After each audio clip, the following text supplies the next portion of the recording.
one organization, no one entity, no one sector is going to be able to solve huge community challenges on their own.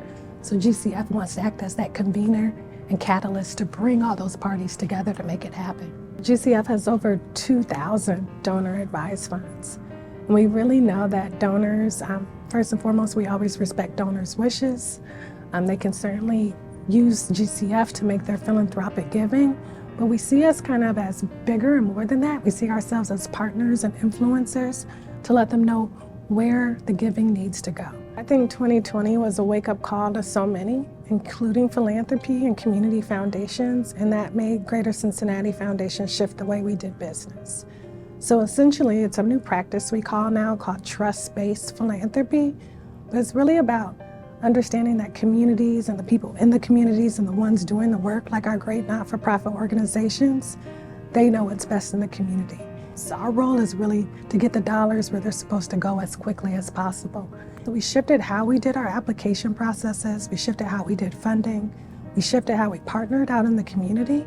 So instead of it just being about the funding, it really opened us up to think about beyond the check, what can we do to drive initiatives forward? And we started getting into some policy and advocacy work, research and data, convening and connecting organizations together. Some of our research that we've done has shown, particularly in jobs that are growing here, a lot of them are not paying a living wage. We also did a jobs outlook report that showed us really where the disparities were between pay for women and Black women specifically.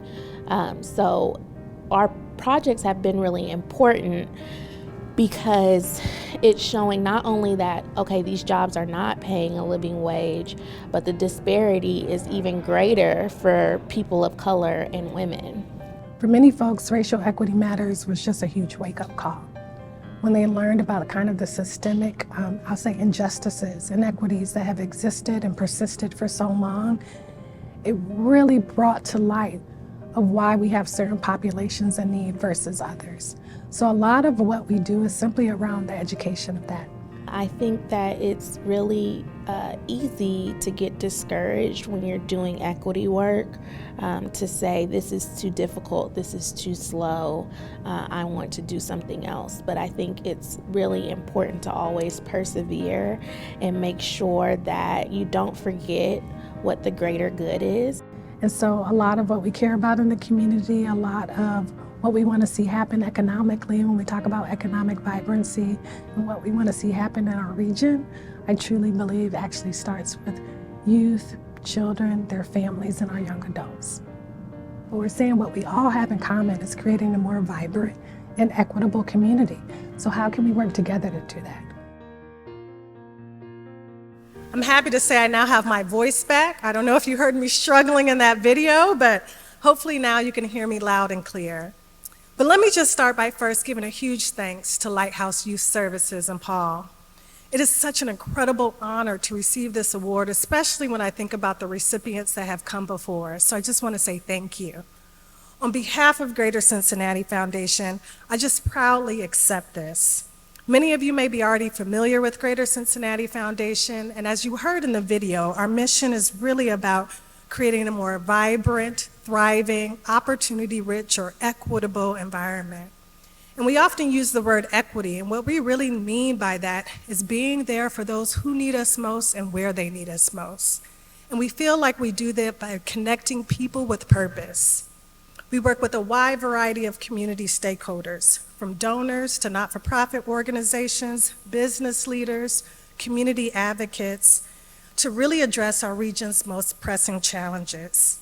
And because of the generosity of our donors, we were able to award over $140 million out in our community just last year.